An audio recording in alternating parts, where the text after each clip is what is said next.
Today we're going to make chocolate covered banana bites and chocolate covered banana popsicles that make a wonderful and easy summertime treat.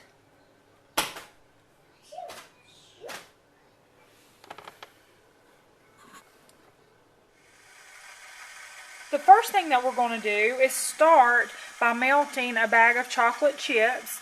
These are semi-sweet minis, which is just what I have on hand, but any chocolate chip will work. Okay, I have poured the chocolate chips into a heat-proof glass bowl, and now we're going to melt them over a double boiler. To make the double boiler, I have gotten a pot that the bowl fits in nicely and put water in the bottom, but you do not want the water to touch the bottom of the bowl, so I check that beforehand. Once the water comes to a boil, I'm going to turn it down to simmer and then place the bowl of chocolate chips on top so that they can be melting. Okay, now I'm going to place the bowl of chocolate chips on top of the simmering water. I will use a spoon as they start to melt to stir them around so that it evenly gets distributed. It'll take just a few minutes.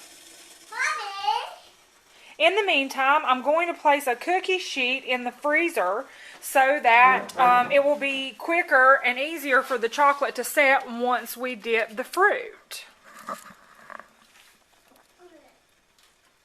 Okay, before you get started, you line the cookie sheet after you've removed it from the freezer with waxed paper.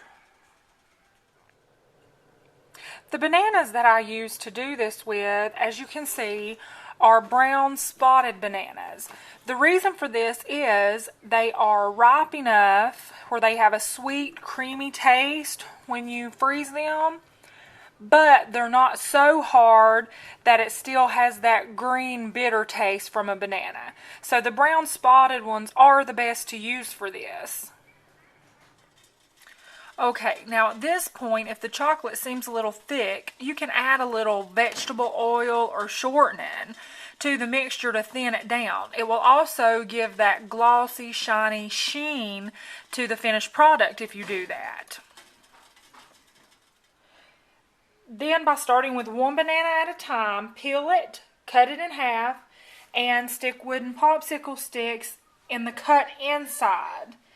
You do this one at a time so that you don't have to spray these with lemon juice, and you dip them to cover them completely, or you can use a spoon to spoon chocolate over and then place them on the cookie sheet lined with wax paper immediately.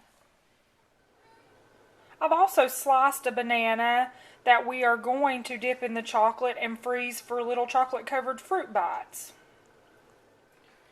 I simply take a fork, pierce it through the banana, dip it in the chocolate, let any excess chocolate fall off, and then I'm going to place them on the cookie sheet.